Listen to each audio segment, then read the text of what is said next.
bienvenue ce matin dans la présence de notre Seigneur, Sauveur Jésus-Christ. Nous voulons nous prosterner devant son trône de grâce. C'est un moment qui nous est accordé par sa grâce, afin que nous puissions examiner les Écritures saintes.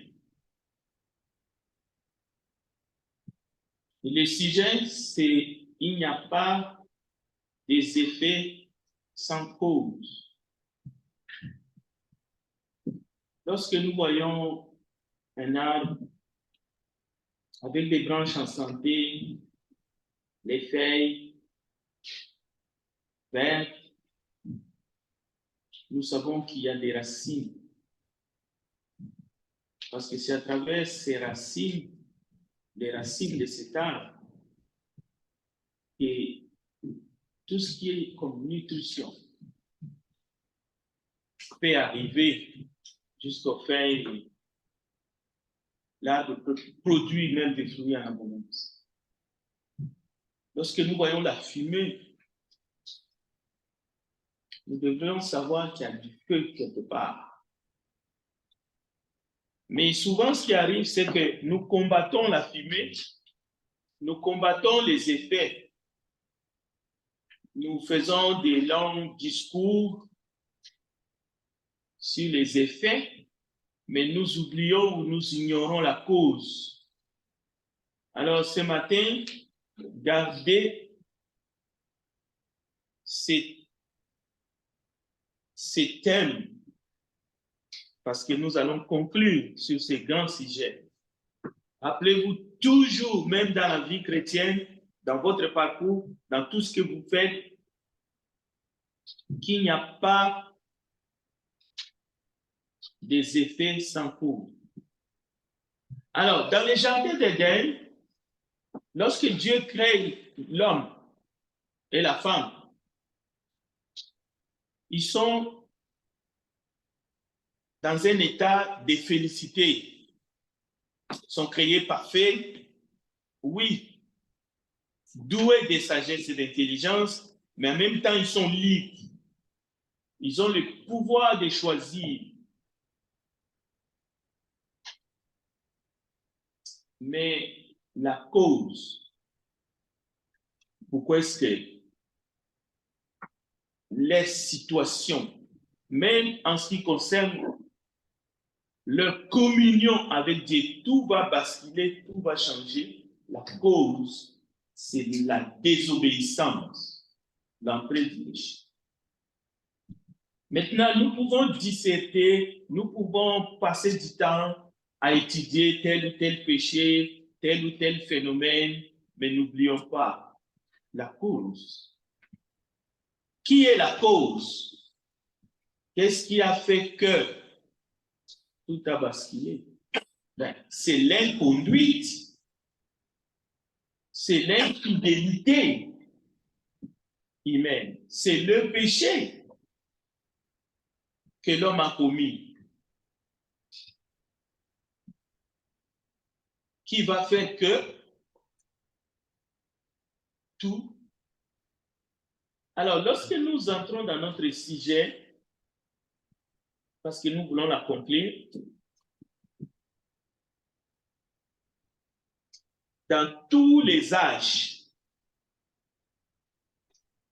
il faut toujours se rappeler que ce qui va se passer, que ce soit dans l'ère patriarcale, que ce soit dans l'ère mosaïque, que ce soit dans l'ère des grâces que nous appelons l'ère chrétienne, la cause remonte à l'origine. L'homme peut dire, ce n'est pas moi, c'était la femme, et la femme dit non, c'est le serpent, ainsi de suite. Mais nous savons à qui la responsabilité de gérer, d'administrer a été donnée, à qui Dieu avait dit, tu ne mangeras pas, tu mangeras de tous les fruits. Nous savons. Et lorsque Dieu vient le voir, et j'aimerais préciser ici, même Dieu, en créant l'homme et la femme, Dieu va leur dire, soyez féconds, remplissez la terre. Vous allez remarquer que c'est après la chute que les deux vont se rendre compte qu'ils sont nus. Pas avant. Cela veut dire qu'ils étaient enveloppés par la gloire de Dieu. Qu'ils étaient... Les choses étaient tellement... Même la nudité était couverte par la gloire de Dieu. Mais soyez féconds, remplissez la terre, tout était là. Mais c'est après la chute. Dieu n'a pas dit après la chute, vous allez remplir la terre. Vous allez devenir féconds. Non, non, non. Ou vous allez faire comme ceci, comme cela, pour avoir des enfants. Non, non, non. Dieu n'a pas dit ça. Dieu n'a pas conçu son plan pour que l'homme désobéisse. Mais après la chute de l'homme, le point important, c'est que l'homme et la femme, et qui ont cru qu'ils vont devenir de Dieu, ils vont s'apercevoir qu'ils sont nus. Et au sujet de leur premier fils, la Bible dit, ça c'était notre sujet, qu'il était du mal. Caïn. Et le péché va commencer à proliférer. Il va avoir un meurtre, il va avoir la haine. On peut même dire que la haine précède le meurtre. Caïn était d'abord jaloux. Et ce n'est pas parce que Dieu n'a pas approuvé l'offrande, le travail de Caïn, que Dieu pousse Caïn à commettre le meurtre. Il ne faut pas réfléchir comme ça. Non. Dieu ne peut pas être à l'origine du péché dans le sens, c'est lui qui met l'homme sur la piste pour qu'il puisse désobéir ou commettre. Non, non, notre Dieu est saint. Mais comme l'homme était un homme doué, doté du pouvoir du libre arbitre, il a agi en toute liberté, en toute responsabilité. Et même, il ne pouvait pas mettre la responsabilité sur le diable. C'est pour cela que le serpent a sa responsabilité, l'homme a la sienne, et même la femme a sa responsabilité.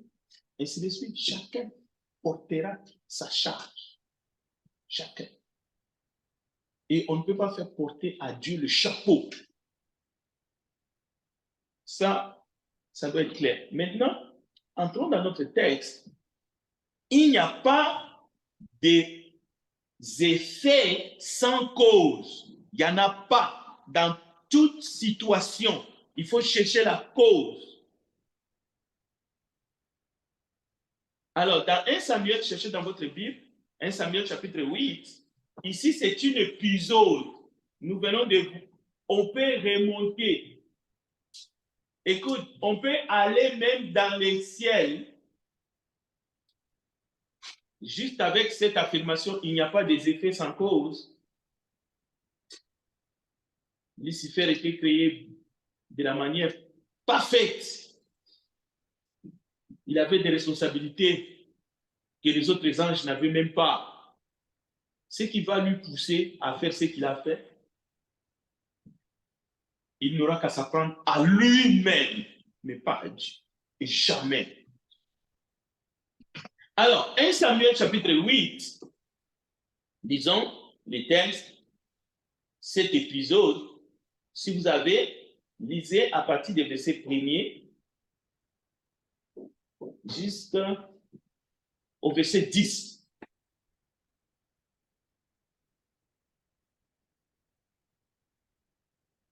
Lorsque Samuel devint vieux, il établit ses fils juges sur Israël. Son fils Ouïmi se nommait Joël et le second Abijah. Ils étaient juges à Beersheba. Les fils de Samuel, ne marchèrent point sur cette grâce. Ils délivraient à l'activité, recevaient des présents et violaient la justice. Tous les anciens d'Israël s'assemblèrent et vinrent auprès de Samuel à Rama. Ils lui dirent, voici, Pierre et tes fils ne marchent point sur tes grâces. Maintenant, établis sur nous un roi pour nous juger, comme il y en a chez toutes les nations. Samuel vit avec du plaisir, il disait, donne-nous un roi pour nous juger. Et Samuel pria l'Éternel. L'Éternel dit à Samuel, écoute la voix du peuple dans tout ce qu'il te dira, car ce n'est pas toi qui le rejettes, c'est moi qui le rejette, afin que je ne règne plus sur eux. Ils agissent à ton égard comme ils ont toujours agi depuis que je les ai fait monter d'Égypte jusqu'à ce jour. Ils m'ont abandonné pour servir le Dieu. Écoute donc leur voix, mais donne-leur des avertissements et fais-leur connaître le joie du roi qui veillera sur eux. Verset 10. Samuel rapporta toutes les paroles de l'Éternel au peuple qui lui demandait. Voilà. Ils agissent à ton égard comme ils ont toujours agi depuis que je les ai fait monter d'Égypte jusqu'à ces jours. Ils m'ont abandonné pour servir d'autres dieux. Ça, c'était un épisode, mais là encore, ils m'ont abandonné comme moi.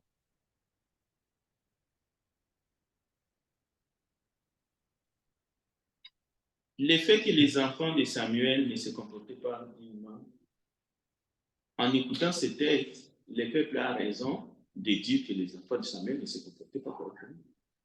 Mais ils ont tout à fait tort de demander un roi. Samuel les vit avec des plaisirs, Dieu aussi. Mais il n'y a pas des effets sans cause. Ils ont toujours rejeté Dieu. C'est dans leur ADN.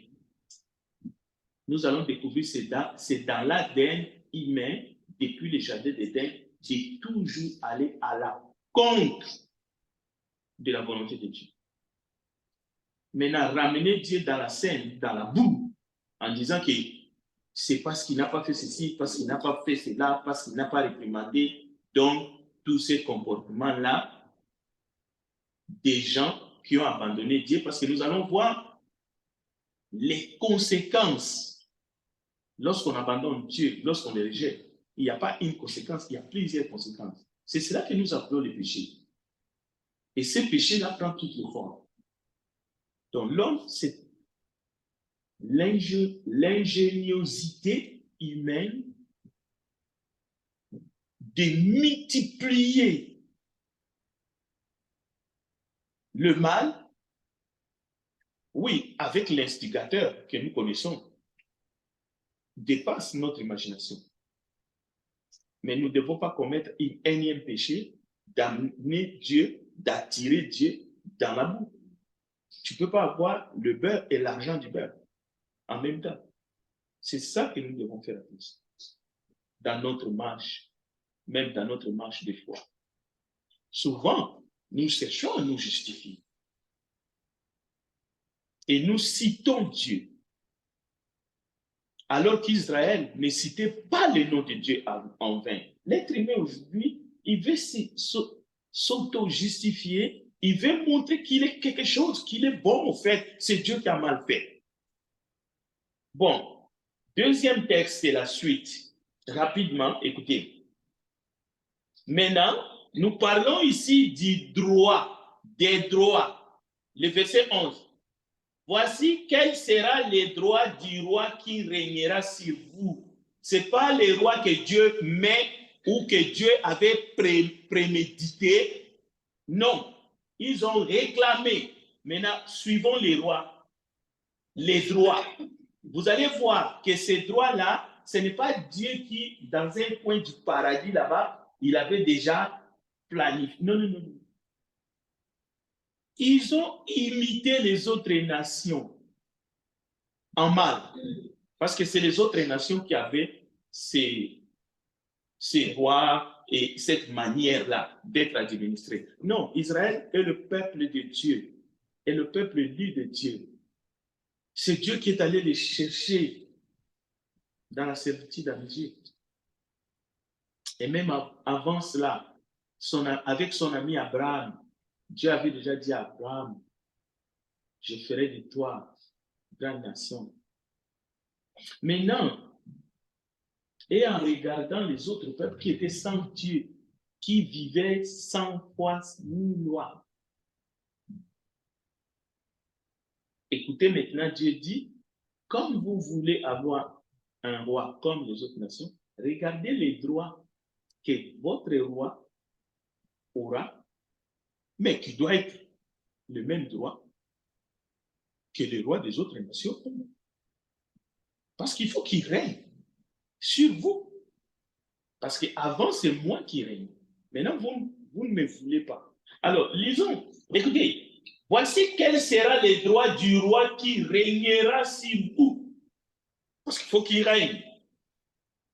Dieu ne les impose pas. Non, non, non. Ils ont choisi le mal. Oui. Qu'un roi règne sur eux, c'est le mal.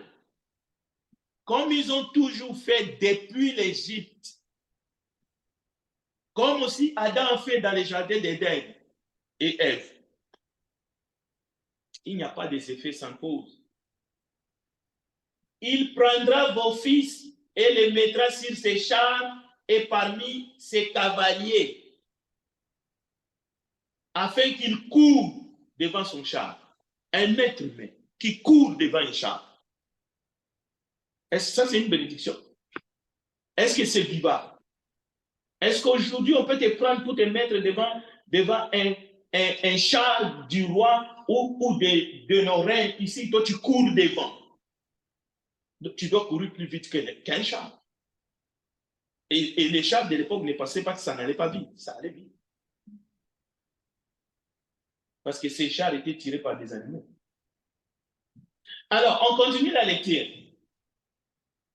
Il s'en fera des chefs de 1000 et des chefs de 50 et il les employera à labourer ces terres. Vous voyez la notion de l'esclavage?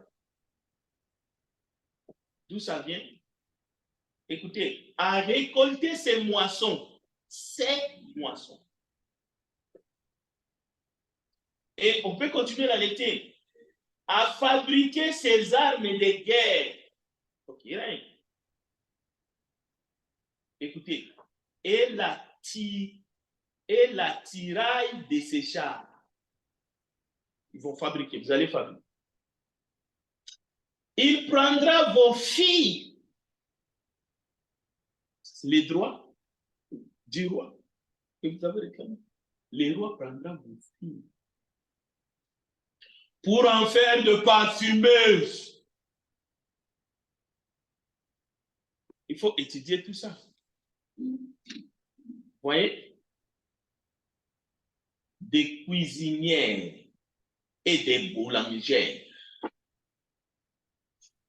Il n'y a pas de son métier. Hein? Non, il s'agit d'un statut. Vous voulez qu'un roi règne sur vous comme les autres nations? Voici les droits. Vous devez être comme toutes les nations. On va vous utiliser comme toutes les nations. Pendant que moi, j'étais votre roi, ces choses n'existaient pas. Vos filles devraient rester chez vous. Vos filles, vous ne devriez pas courir devant un char. Non. Parce que moi, Dieu, je ne suis pas comme ça. Alors, écoutez, il prendra la dîme du produit de vos semences. Qui prendra la dîme et de vos vignes? Qui? Le roi. Maintenant, je demande à tout lecteur et étudiant de bonne foi de la Bible, parce que ce n'est pas le sujet, de commencer à étudier la différence entre le droit du roi, la dîme dont il est question ici, que le roi devrait prélever, et la dîme de Moïse, qui était la part de Dieu que Dieu a donnée aux Lévites.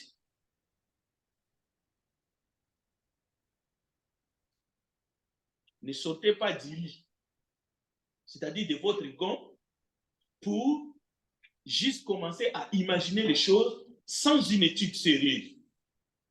Parce que ce n'est pas pareil. Il ne s'agit pas ici des dîmes sous la loi de Moïse qui étaient au fait la part de Dieu que Dieu a donné aux Lévites. Il ne s'agit pas ici des dîmes qui étaient dédiés aux pauvres. Vous voyez? On ne peut pas prendre un texte, l'extrapoler et raconter n'importe quoi. Il n'y a pas des effets sans cause. Donc, écoutez maintenant. Il prendra vos serviteurs et vos servantes pour...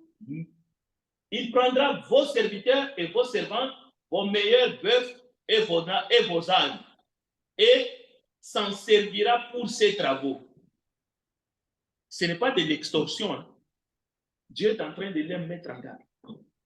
On peut même dire, pour que vous compreniez bien, Dieu en disant tout cela à Samuel pour qu'il dise au Père, il veut les décourager pour qu'ils abandonnent cette idée. Parce que Dieu veut régner sur son peuple. Il veut qu'ils se ressaisissent et disent, nous ne voulons pas ça. Mais non, ils vont dire le contraire. Ils vont dire à Samuel, nous voulons. C'est ça que nous voulons. Et nous allons le faire. Je ne peux pas aller plus loin, mais je peux creuser avec vous pour que vous compreniez qu'il n'y a pas des effets sans cause. En fait, cette histoire, ce n'est pas quelque chose à prendre à la légère. Oh, dans les temps d'Abraham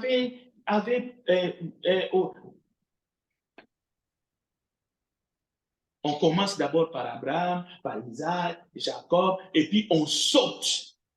Quand on arrive maintenant à David, oh, David avait plusieurs femmes, c'est l'homme le cœur de Dieu, et puis on continue, oh, Salomon, et on enchaîne. On entre vraiment dans la loi. Mais non, il faut savoir qu'il n'y a pas des effets sans cause. Et quelle est la cause? Alors, non seulement qu'il prendra vos serviteurs et vos servantes, vos meilleurs bœufs et vos ânes, et s'en servira pour ses travaux, il prendra la dîme de vos troupeaux. Écoutez, et vous-même serez ses esclaves. Et alors, vous crierez contre votre roi, et vous serez contre votre roi, s'il vous plaît, que vous serez choisi. Mais l'Éternel ne vous exaucera point. Écoutez, le verset 19 dit, le peuple refusa d'écouter la voix de Samuel. Non, dit-il, mais il y aura un roi sur nous.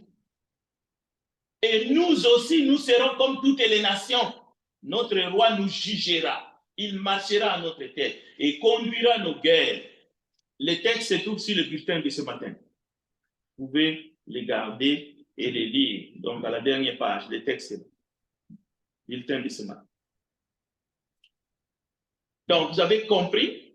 Alors, ils ont refusé d'écouter Samuel. Donc, ils ont rejeté Dieu.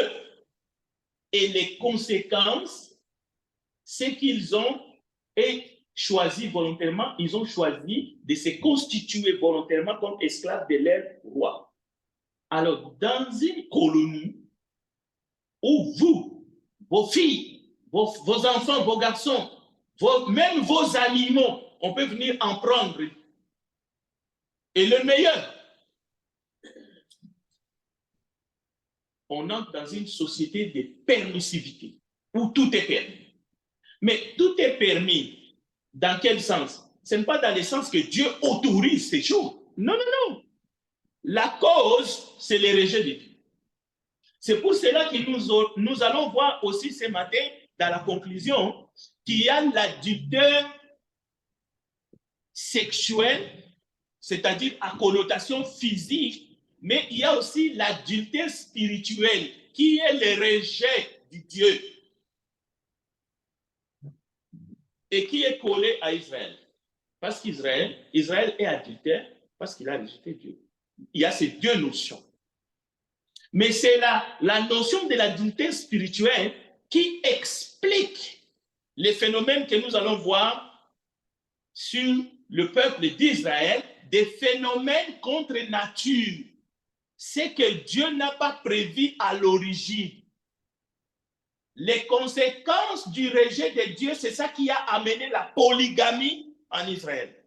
Et toutes les autres formes de péché qui étaient pratiquées dans les nations qui n'avaient pas Dieu comme roi. Donc, que personne ne vienne vous dire que Dieu a ordonné ce qu'il n'a pas ordonné à l'origine. Samuel convoqua le peuple devant l'Éternel et il dit aux enfants d'Israël, ainsi parle l'Éternel, le Dieu d'Israël. J'ai fait monter d'Égypte Israël et je vous ai délivré de la main des Égyptiens et de la main de tous les royaumes qui vous opprimaient. Et aujourd'hui, je suis au verset 19, vous rejetez votre Dieu qui vous a délivré de tous vos maux et de toutes vos souffrances. Et vous lui dites, établis un roi sur nous. Présentez-vous maintenant devant l'Éternel selon vos tribus et selon vos milliers. Le verset 25. Samuel fit alors connaître au peuple le droit de la royauté et il l'écrivit dans un livre qu'il déposa devant l'Éternel. Puis il renvoya tous les peuples, chacun chez soi. Saül aussi s'en alla dans sa maison à Gibéa. Il fut accompagné par les honnêtes gens dont Dieu avait touché le cœur. Il y eut toutefois des hommes pervers qui disaient, quoi? C'est celui qui nous sauvera. Et ils le méprisaient et ne lui apportèrent aucun présent, mais Saül n'y prit point garde. Un autre point important. Vous vous rappelez que pas seulement Moïse, mais d'autres prophètes comme Jérémie disaient déjà dans les enseignements, même après, maudit soit l'homme qui se confie dans l'homme, qui prend la chair pour son appui et qui détourne son cœur de l'Éternel. Israël comprenait la reproche de Dieu. Parce que c'est exactement ce qu'ils ont fait. Ils ont copié les autres nations, ils ont mis leur confiance dans un homme charnel, mais ils ont rejeté Dieu en même temps. Tu peux faire confiance à quelqu'un. Tant que tu ne rejettes pas Dieu, tu es dans le bon.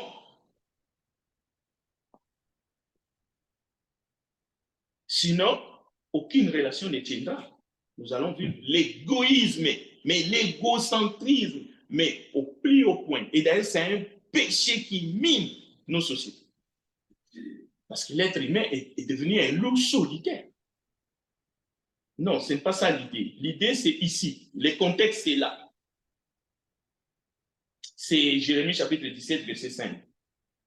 Maintenant, cette malédiction qui vient sur le fait qu'on rejette Dieu, et on prend la chair comme appui, ça ne vient pas orpheline, cette manière de faire. Ça amène toutes sortes de péchés, toutes sortes de confusions, toutes sortes de barbaries, toutes sortes de rébellions, toutes sortes de choses que Dieu n'avait pas prévues au fait. Évidemment, c'est ça, c'est de cela qu'il s'agit. Mais nous verrons ça même après Jésus. Lorsque Paul écrit aux Galates, par exemple, et il leur dit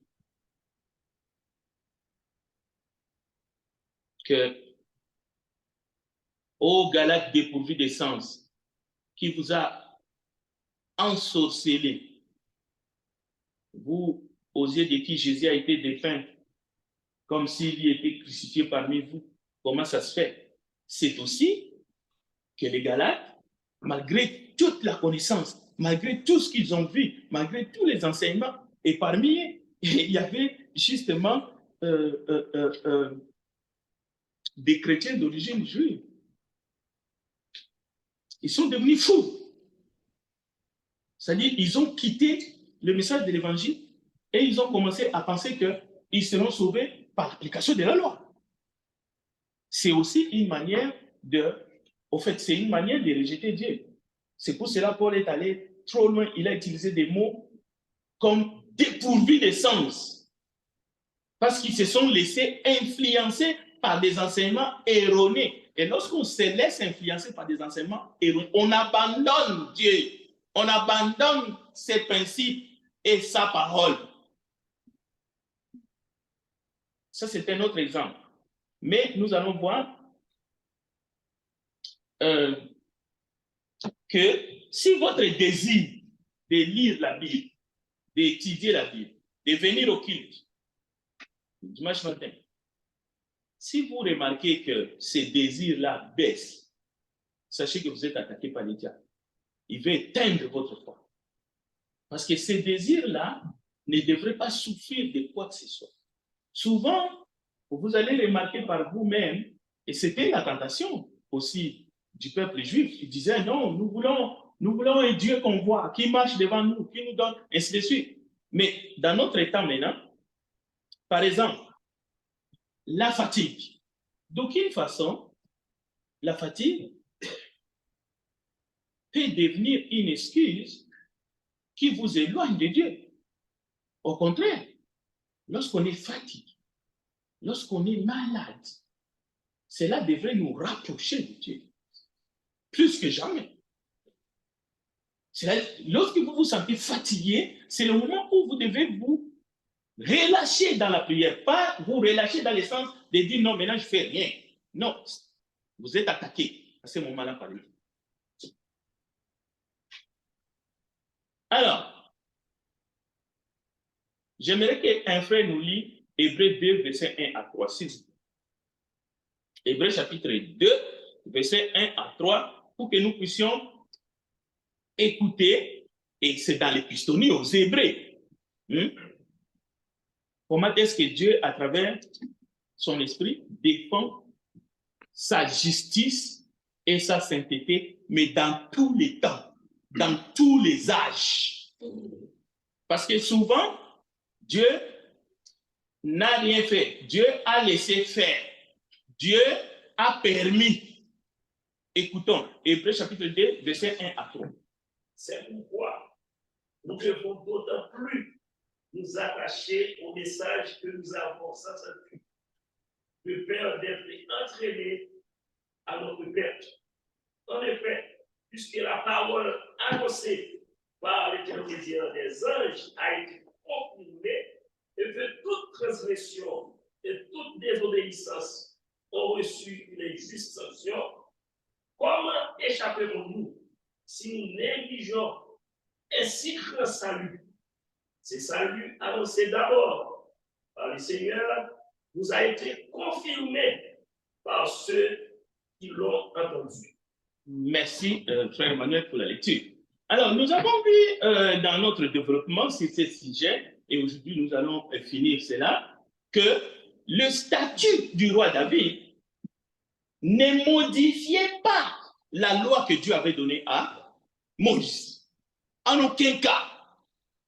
Ni le principe que Dieu avait établi depuis la création du monde. Dieu a créé le soleil, la lune et les étoiles. Cela nous enseigne.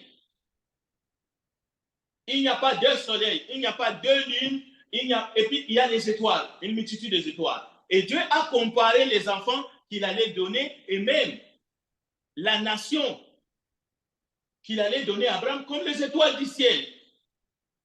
Cela veut dire que Dieu nous enseigne par la Christ. Alors, le statut de David comme roi, l'onction que David a reçue pour devenir roi, n'a pas supprimé même pas une iota de ce qui a été dit. Donc, Dieu n'a pas laissé faire. Dieu n'a pas permis l'adultère, la perversion, la polygamie. Non, Dieu n'a pas permis ça. Ce sont des choses que les Israélites ont vues chez les autres nations, chez les rois des autres nations, et ils ont envié d'être comme les autres, et ils ont continué à pécher. Ce ne sont que les effets, mais la cause, c'est qu'ils ont rejeté Dieu comme ça. Et maintenant, Dieu les a laissés dans le sens que il fallait qu'un roi revienne sur le trône. Et ce roi-là, ce n'est pas du tout David. Nous savons. Ce roi-là, c'est Christ Jésus. Et lorsque lui il est venu, non, il n'a pas rétabli les choses dans le sens qu'il a fait toutes choses nouvelles, il a inventé des nouvelles lois qui n'ont jamais existé. Non, Jésus a dit, je ne suis venu que pour faire la volonté de mon Père.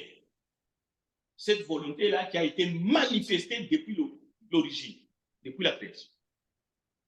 Bien entendu, il est venu tourner le cœur des gens rebelles contre son père, mais il est venu nous réconcilier. Juif, grec, gentil, ainsi de suite. Alors, donc, rien n'a été suspendu. Le décalogue était là. Rien n'a été suspendu dans les 10 commandements parce que Moïse, Salomon, ils sont sous la loi de Moïse.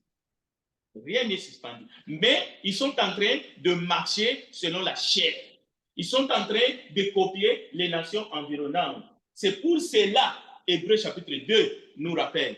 Hébreux chapitre 2 ne nous parle pas seulement de comment échapperons-nous en négligeant ainsi grand salut, oui, qui est venu à Jésus. Parce que le roi qui est venu maintenant sur le trône de David, et lui, il ne sera jamais remplacé, c'est le Christ. Cela veut dire, il est revenu, il est venu pour rétablir la royauté de Dieu. Pas seulement sur Israël, mais sur toutes les nations de la terre. C'est pour cela que Jésus est le roi des rois. Il règne. Il règne. Que vous le vouliez ou non, il est le roi des rois. Je parle ici aux gens du monde. Qu'ils éveillent, qu'ils croient en lui ou pas, la Bible dit tout genou fléchira.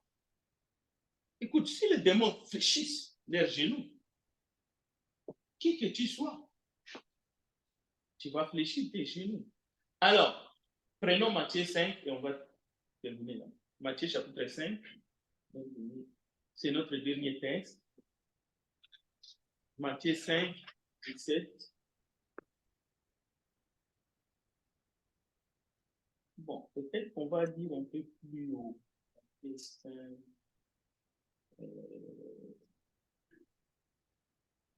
On a déjà parlé de la dictée sexuelle, de la dictée spirituelle. La dictée spirituelle, c'est parce qu'ils ont rejeté Dieu. Israël est adultère. Restons dans Matthieu 5. Les textes que je cherche, c'est toujours dans Matthieu 5. Vous avez entendu qu'il a été dit, si vous avez trouvé l'idée, avant d'arriver à 17, vous avez appris. Il a été dit, je ne commettrai pas d'adultère, mais moi, je vous dis, tout homme qui ne gagnerait pas la convoitise a déjà commis l'adultère avec un autre. Voilà, merci.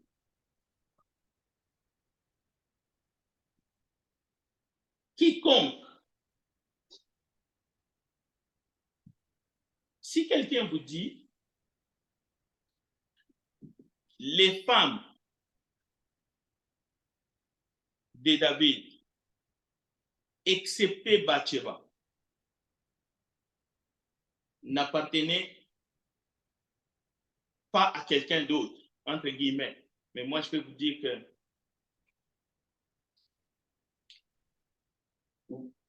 il y a une veuve, avant même que son mari meure, David l'a rencontrée. Et même cette femme est allée rencontrer David. Abigail. Du vivant de son mari. Et même si David n'a pas tué son mari, c'était grâce à Abigail. Parce que David voulait tuer pas seulement le mari d'Abigail, il voulait complètement supprimer toute sa famille. Mais grâce à Abigail qui a demandé pardon à David, David a laissé tomber.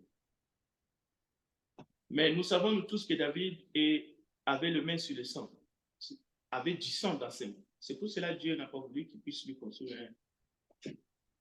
Non. Dieu a dit, c'est ton fils qui le fait. Ça veut dire Dieu est un Dieu qui regarde nos actions. Maintenant, ce qu'il faut retenir, c'est que si quelqu'un te dit que parce que les autres femmes de David n'appartenaient pas à quelqu'un, c'est que David n'avait pas commis l'adultère par rapport à ses autres femmes. C'est seulement parce qu'il a pris la femme de Uri et David a commis l'adultère. Cet homme vous ment. C'est un menteur.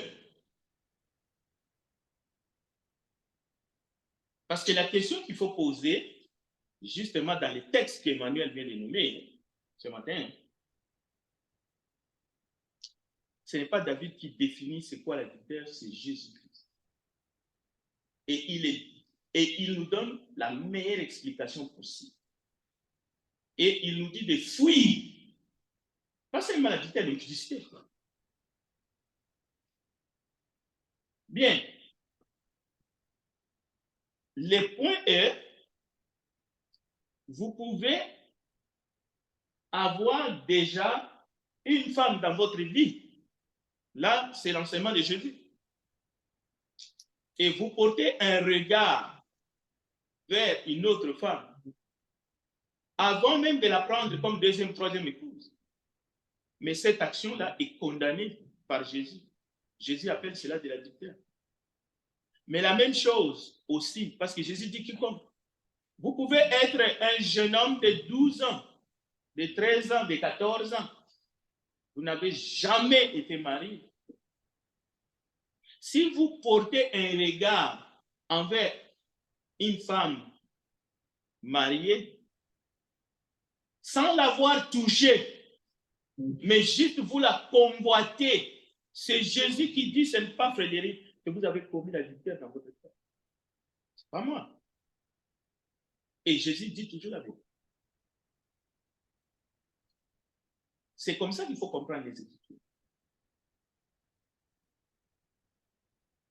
Oui, David était l'homme selon le cœur de Dieu, mais c'est à cause du fait que David s'est repenté. David versait son cœur. David disait, Dieu est juste et moi je suis pécheur. Je ne mérite pas quoi que ce soit. Et Dieu approuve ce cœurs contrits et mépreux. Dieu accueille toujours les pécheurs repentants. Mais pas ceux-là qui s'endurcissent. Non, il n'y a pas les péchés là. David n'avait pas commis l'adultère. Non, David, non, il pouvait prendre autant de femmes qu'il voulait. À ce temps-là, Dieu avait permis. Non, n'écoutez pas ça. Écoutez, c'est la bassesse. C'est la bassesse. Vous n'allez pas vous sanctifier en écoutant des messages comme ça, qui vous laissent la liberté de jouer avec les péchés qui peut condamner votre âme. Donc, c'est de cela qu'il s'agit. Alors, que Dieu vous bénisse. J'espère que ces quelques jours que nous avons passés nous aidera à faire comme Joseph dans la maison de Potiphar. C'était avant la loi. Hein? Dieu avait laissé. Non, Joseph a dit, pourquoi je ferai quelque chose? J'offenserai Dieu. C'est Jésus nous dit aussi, fouillez l'impudicité. Et l'adultère, c'est pire encore. Parce que Dieu jugera les impudiques et les adultères. Amen. Nous allons terminer par une prière. Prions ensemble. Dieu Tout-Puissant, nous te bénissons ce matin, nous voulons t'offrir un culte agréable à l'honneur de ton Saint. Nous te demandons pardon pour nos péchés et nous te prions, Père, pour tous ceux qui te cherchent d'un cœur sincère, tous ceux qui veulent une seule chose, le pardon de leurs péchés. Et Jésus-Christ est venu pour nous racheter de nos péchés. Bénis ta parole, bénis ton peuple, fortifie-nous, quel que soit tout ce qui se passe dans le monde, à te suivre et à ne jamais t'abandonner.